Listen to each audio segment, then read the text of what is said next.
Hello and welcome back to the Gate 102 podcast. I hope I find you well and hopefully you're having a good week.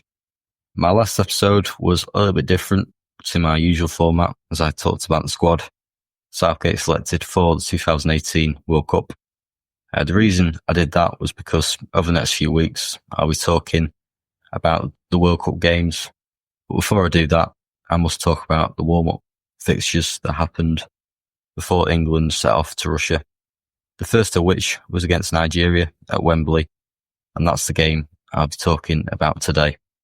So let's go through the team, and with this being a warm-up game, Gareth would have clearly been thinking about his starting lineup, whereas the previous qualifiers and friendlies, it would have been more about who makes the squad. So the team, Jordan Pickford in goal, a back five, right to left of Kieran Trippier, Kyle Walker, John Stones, Gary Cahill and Ashley Young. Obviously Trippier and Young playing as wing-backs.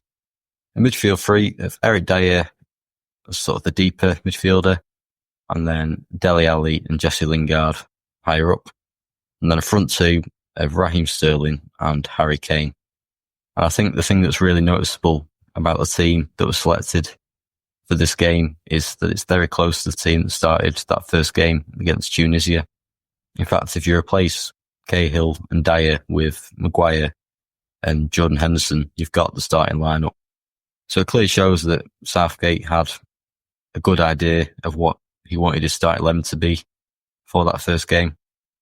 But it also confirmed that England were going to play with a back three, a back five, depending on how you see it, going into the tournament. I think this was a great decision, and I'll talk more about why I thought that over the next few episodes. But let's focus on the game. It was a good start for England, opened the scoring early on. 7 minutes in the game, Gary Cahill headed home from a Kieran Trippier corner. And this was a common theme that tournament, England scoring from set pieces. But a really composed header from Cahill, directing it right into the top corner. And the Nigerian goalkeeper had no chance, and this meant England were in the lead.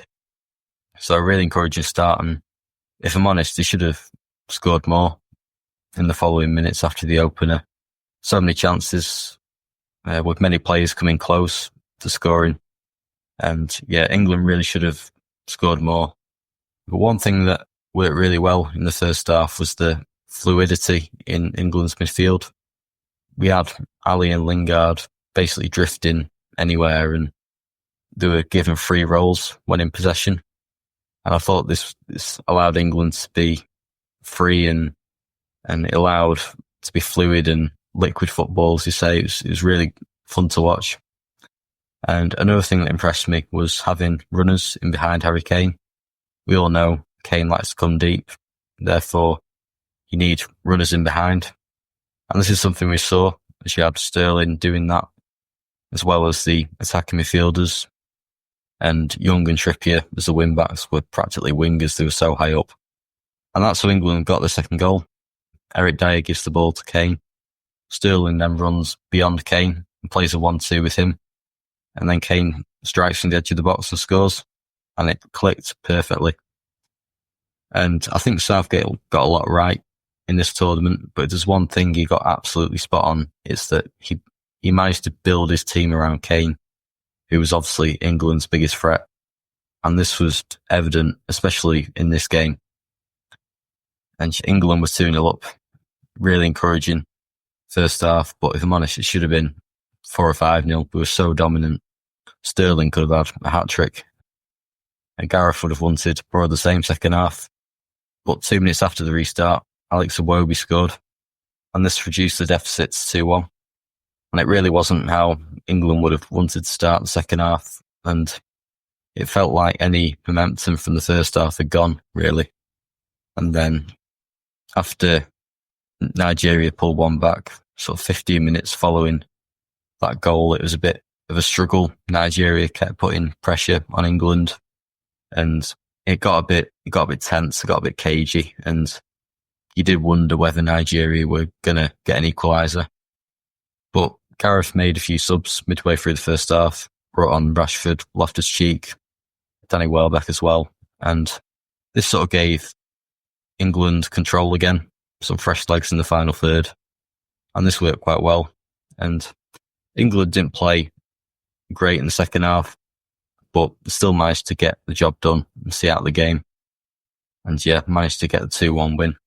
And I must admit, sometimes friendlies at Wembley, in particular warm-up games, can be a bit boring at times and a bit naff, but this was quite an entertaining game. Nigeria gave England a good test, especially in the second half. And that's sort of what you want in a way. You don't want it to be a walkover or a massive struggle. You want it to be a decent test, and this was definitely the case. But I think there's so many positives that Southgate could take from the game. The fact that his back three system worked really well against a reasonably good side. That was key. I mentioned Kane earlier, but the way he linked the play up with the wing backs, getting forward as well. Yeah, really worked really well. But another key thing was Kyle Walker.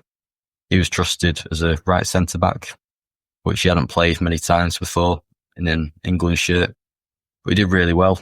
A linked up play with Trippier in this game really well, and it's something we saw in the tournament. And also, England was so dangerous from set pieces, even in this game. I mentioned Cahill's goal coming from a Trippier corner, and yeah, so many more examples of England scoring from set pieces over the next few games. But overall, a really fulfilled game that Southgate would have taken a lot from, and it was another win to tick off. So that was the first of 2 warm-up games. My next episode will be England's second, which was against Costa Rica. And this was actually played at Ellen Road in Leeds. So that's what's coming next week. And then the week after that, it will be time to talk about Tunisia, and we can all relive the summer of 2018 together. And yeah, look forward to that. Right, that just leaves me to say, as always, thanks for listening. Always really appreciated. Until next time, take care of yourselves. We'll see you soon.